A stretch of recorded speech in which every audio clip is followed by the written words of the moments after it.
Assalamu alaikum. Бүгін Пайғамбарымыз саллаллаху алейхи вассаламның өмір таржымалындағы дағын бір ислам тарихындағы өте мәнелі оқияларға назар салабыз. Тағырақ айтқанда, ислам тарихындағы опол тоғдай орды бар екі олу инсандың ислам диніне кіру тарихы. Бұл да болса Омар ибн Хаттаб жана Хамза ибн Абдул Мутталибтің екеуісінің ұшыл ислам тарихындағы исламға кірген орды жөнінде сөз болады. Өте керемет оқиялар. Біз телекке қаршы бізге берілген уақытта мұның бардығын бізге қолымызда тұрған бұлақтардағыдай көркем жана өте бір ықыр-чықырына чейін, майда баратына чейін бергенге мүмкіншілігіміз болмады әлбетте. Бірақ ошоға қарабай, бұл оқиянын үстінде ойланып тереңірек изилдей тұрған болса, үйренуге, өзгөчө даватчыларға өте көп үйрене тұрған сабақтар бар. Анда көрелі.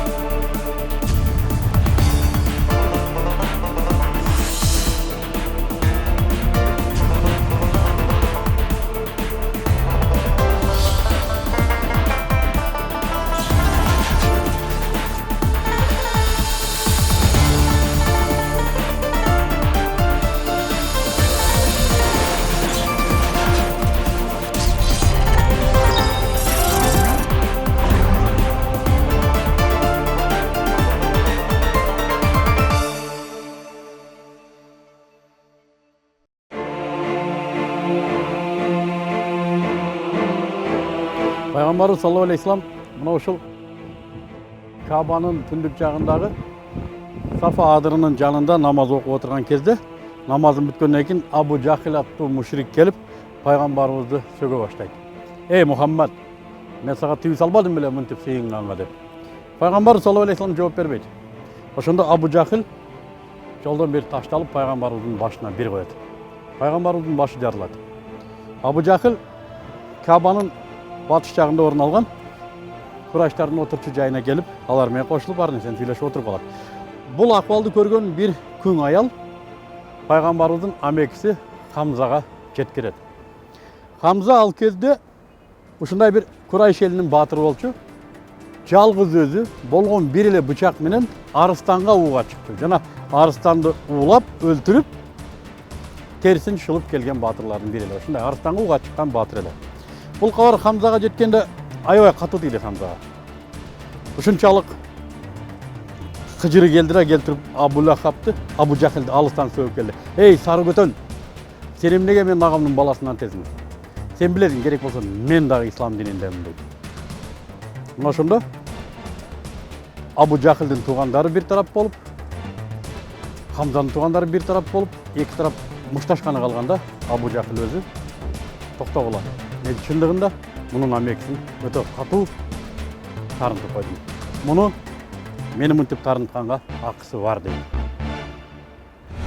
Андан соң Хамза Кабаның алдында бетіндегі қанын сүртіп отырған пайғамбары саллаллаху алейхи вассаламның алдына келді. Анын мостойған жүзін көріп, бұл дүниеге жаралғанына пұшайман болды. Ағасының баласы, тоғылық жетім өскен, әлі бір жақшылық көрелек амекісінің баласын аркемге талатып қойғанына өзі пұшайман болды. Анын Хамза екендігі емне болды дағы, өзінің бір туғанын қарачечекей баласын біреулерге талатып жатқан емне болды. Дүниесі қараңғылап кетті. Я Мұхаммад, бір жылмайып қойшы деді. Пайғамбар саллаллаху алейхи вассалам башын көтеріп, я Хамза, сен менің жылмайышымды қалайсың бы деді. Сенің жылмайышың ғана мені бұл тұңғиықтан шығарат. Дүнием қараңғы, я Мұхаммад, бір жылмайып қойшы жаным деді. Пайғамбар саллаллаху алейхи вассалам, я Хамза, егерде менің жылмайышымды қаласаң, анда сен исламды қабыл қыл деді. Ей жаным, мен ушул сөзді айтсам эле жылмаясың бы? Анда жылмайчы жаным. Ла илаха иллаллах Мухаммадур Расулуллах деп келме келтірді. Пайғамбар саллаллаху алейхи вассалам Хамза үшін жылмайып берді.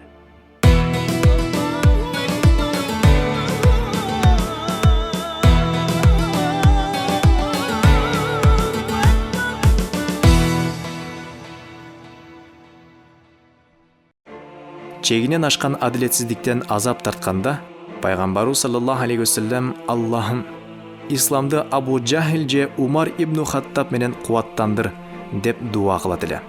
Жана исламдын дагы бир нуру жарк этип, Умар ибн Хаттаб да исламды кабыл кылды. Умар ибн ал-Хаттаб меккеликтерге катуу колдугу жана жаңжалкештиги менен таанымал эле. Ал дагы мурдакы жахилият доорунда өзүнүн караңгылыгында мусулмандарга түзүк эле кордук көрсөткөн. Бирок мусулмандардын бекемдиги, айткан сөзүндөгү туруктуулугу жана айтканынан кайтпагандыгы Умарды ойлонтурат эле.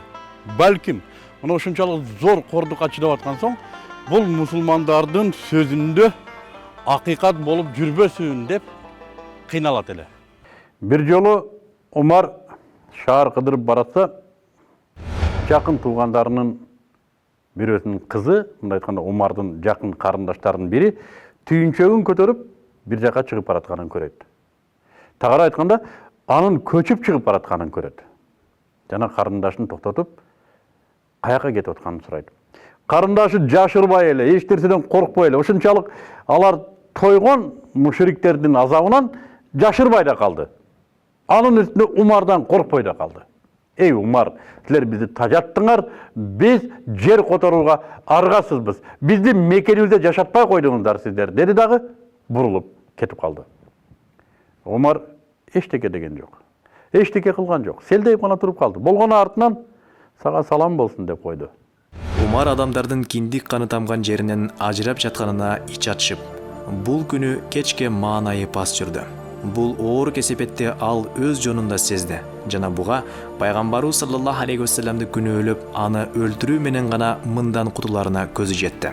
Эртеси кылычын таңып, пайгамбару саллаллаху алейхи вассаламды издеп көчөгө чыкты. Бир кезде алдынан Нуайм ибн Абдуллах деген бир меккелик чыкты жана: Умар, кайда жөнөдүң деп сурап калды. Мухаммедти өлтүргөнү деди. Нуайм: сен анда Хашимдердин доосунан кантип кыласың деди. Умар ачуусу келип: сенин кандай ишиң бар? Эмне, сен дагы мусулман болдуңбу? Сен да ата-энеңдин дининен кайттыңбы деди. Нуайм да бош келген жок. Умар, оозуңа карап сүйлө. Сен биринчи өзүңдүн карындашың менен күйөө балаңды көрүп ал. Ата бабаларынын дининен чыкканды текшергиң келсе деди. Бул сөзгө сестейип калган Умар дароо карындашынын үйүнө бет алды. Үйдүн ичинде Таваха сүрөсү жазылган баракты окуп жаткан Хаббаб ибнул Арад Умардын үнүн угуп заматта башка бөлмөгө бекинди. Умар кирип келип: силер мени көрөп жаттыңар деди. Күйөө баласы: жок, биз жөн эле сүйлөшүп отурганбыз деди. Балким силер ата бабаңардын дининен чыккандырсыңар деди. Күйөө баласы да кармын албай: Умар, балким сен көтөрүп жүргөн дин жалган болсочу деди. Умар кыжырып келип күйөө баласын жактан ары чаап жиберди. Күйөө баласы чоңкосунан учуп түштү. Бир кезде карындашы келип, күйөө баласын сабап жаткан Умарды желкесине асылды. Умар карындашын да ыргытып жиберди. Карындашы ары учуп түштү дагы: Умар деди, балким чындап эле сен көтөрүп жүргөн дин жалган болсочу, анда эмне кыласың деди. Мен Аллахка жана анын пайгамбарына иман келтирдим. Ашхаду алла иляха иллаллах ва ашхаду анна Мухаммадур расулуллах деди. Умар бул чечкиндүүлүктү күткөн эмес. Токтоп калды.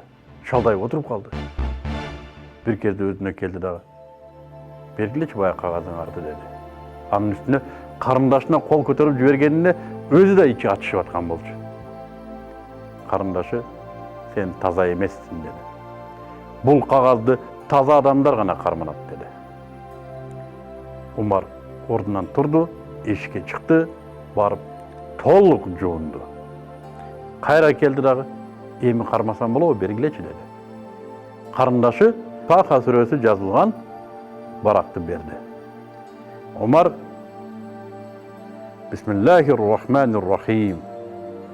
Боорукер жана райымдуу Аллахтын ысымы менен деген сөздү окуду да, бул өтө улуу аттар экен деди. Жакшы ысымдар экен деди. Жана ал аятты окуй баштады. Ал Аллах ага гана моюн сунгун жана намаз окугун деген аятка жеткенде көзүн кагаздан алып, мени Мухаммадка саллаллаху алейхи вассалам апаргылачы деди. Мына ушул кезде бөлмөнүн бурчунда бекинип отурган Хаббаб ибн Аррад чыкты дагы: Ya Umar sen suyungün, suyunçu bergin. Beyşembi günü tünü Peygamberimiz sallallahu aleyhi ve sellem ya Allah'ım ya Umar'dı ya Abu Cahil'di dinge kirgizip İslam'dı kuvvattandır degen duası sağa tigen okşayt dedi. Анан Хаббаб ибн Аррад ээрчитип жөнөйт жана сахабаларга Умардын келатканын кабарлады. Алар Умардын кылычы менен келаткандан кооптонушат. Хамза пайгамбарыбыз саллаллаху алейхи ва саллям отурган бөлмөдөн чыгып, Умар болсо эмне экен? Ал бизге жакшылык менен келсе, жакшылык алып кайтат. Эгер жамандык менен келсе, өзүнүн кылычы менен өлтүрөбүз. Эшикти коркпой ача бергиле, дейт. Umar'a eşikte atışat. Al içkeriye kiret. Anı oturlap Peygamberimiz sallallahu aleyhi ve sellem özünün bölmesinden çıkıp kelet de Umar'dı belinen karmap, kurundan karmap.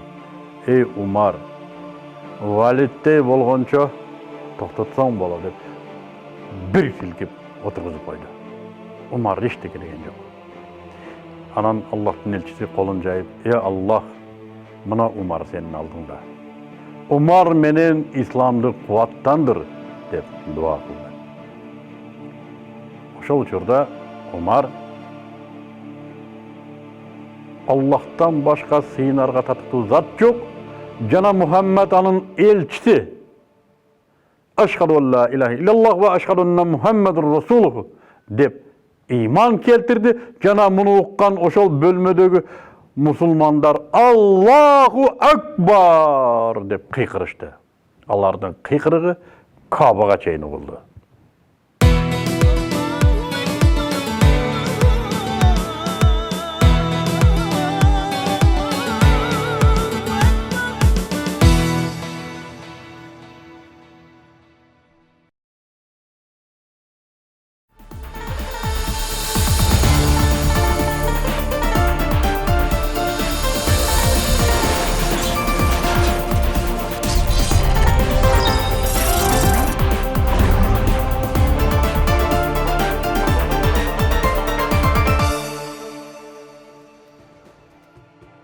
Mına uşunday, Peygamberimiz sallallahu aleyhi ve sellem'in ömür bayanındağı dağın bir iki körünüktü okuyaga sarasep saldı. Bul Umar menen Hamza'nın dindi kabul alууsu. Anda bizim keyinki көрсөтүүбүздү күтүңүздөр.